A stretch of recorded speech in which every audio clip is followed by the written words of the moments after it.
What up, y'all? Today we're in Portugal, sipping on a little bit of a red blend. Let's get it. Welcome to another episode of Wine Still of the Week, where I go find a bottle that is under $20 that's punching above its weight class.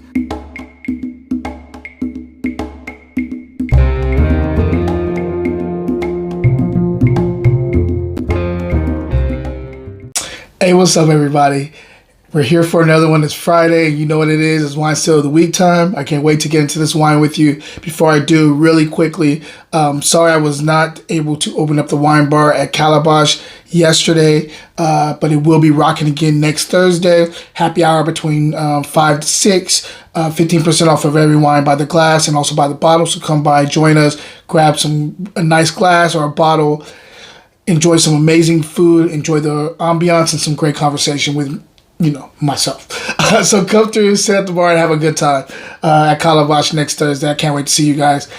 Also, this is Wine Still of the Week, and I have a wine blog that is attached to this now. So, of course, I'm doing the tasting on camera right now, and I'll be breaking down this wine. But on the wine blog, if you're a wino like me, you want to understand a little bit more of the place that this is coming from and a little bit more about the grapes and all that.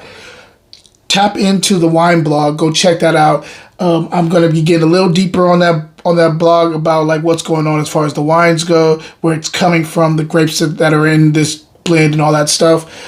So if you're a wino, go check it out. I think you'll enjoy it. I just wanted to have something else, some more content for you guys available. So anyway, let's get into the wine. Today we're in Portugal. We're in Lisboa, and we're talking about a nice little red blend. This is first of all called Lab Reserva. Looks like it's based off their dog. This is Touriga Nacional, which is a indigenous grape to Portugal. Cabernet Sauvignon and Syrah. This got 90 points in the spec in wine enthusiast. So I'm really curious to see if it's really 90 points. Here's the label so you guys can see it. And let's get right into this wine. On the nose, so I'm getting fresh blackberries here. I'm also getting like a little bit of like there is a bit of a plum skin thing going on here too. I'm getting a bit of nutmeg here too, like a little bit of spice. Also, there is a little bit of like a cedar plank I'm catching on the nose.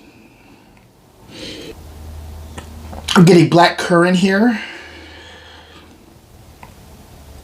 And by the way, I did just open this, so it's a little tight on the nose, but I'm still catching some of the stuff. I'm getting cherry here too. And a little bit of licorice as the secondary. Let's go ahead and taste it and see if everything's translating to the palate.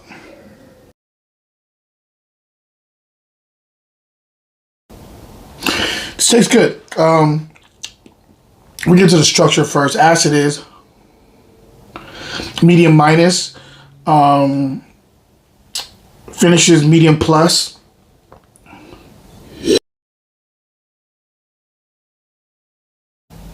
This is actually quite tannic. Medium plus on the tannins here. Nice dryness on the outside of the palate, like kind of around the gums and all that stuff. This is a medium-bodied wine, I would say, almost tipping into medium plus. There's good mouthfeel here. Kind of like this very like, it kind of sucks all the moisture out of your mouth on the outside. It's a really interesting wine. This is a different, how do I put it? This wine is a rebel. So it's like, to me, you get used to certain types of wines being what they are. Like certain types of grapes have certain type of structure. You already know that in your head when you're tasting wine, if you tasted enough wine. Certain amount of acid, all that stuff, right? They kind of fit in their boxes. This one's a little bit outside of the box, in my opinion. I think that's why I'm getting a little bit, I'm a little like what's going on here. It's comfortable in its own skin, I'll tell you that. It is comfortable in its own skin. It doesn't seem like it's doing anything that's out of character of this wine and what it's supposed to be doing. But it's different, in my opinion, the way it approaches the acid, the structure, all together, the fruit. It's like, yeah, it's off the beaten path type of wine, in my opinion. And that's kind of how I can describe it right now. Let's taste a little bit more. Like candied blackberries up front. As it gets into the mid palate, you get a little bit more of kind of like a you get a little bit of a cedar thing going on, along with a little bit of plum, like kind of like a nice little plum, juicy black plum in the mid palate. A little bit of like a kind of a licorice, but more not even on the black licorice, more on the red licorice in the third quarter to the finish, and then on the finish, everything comes together. There is a dip though. I'm gonna be honest with you. There is a little bit of a fall off between the third and fourth quarter. It does pick up some steam on the finish, but it is there is a little bit of dip there. And when it comes together, you're also getting like a little bit of like an herbal thing and like a tart, plum skin.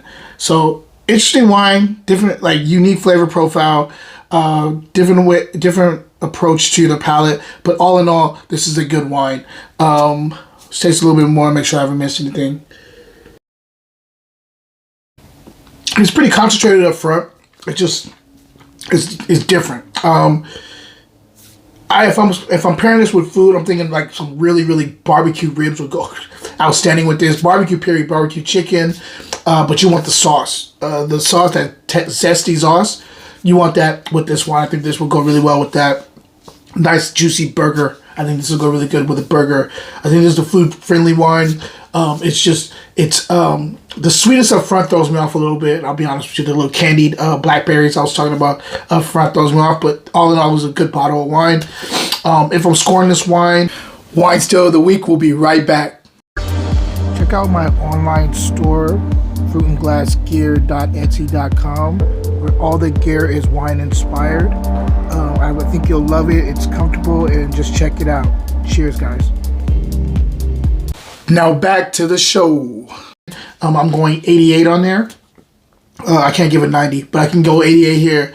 And the still here is I got this from Grocery Outlet. I got it for $6.99, so really good price for this wine. Definitely worth a buy.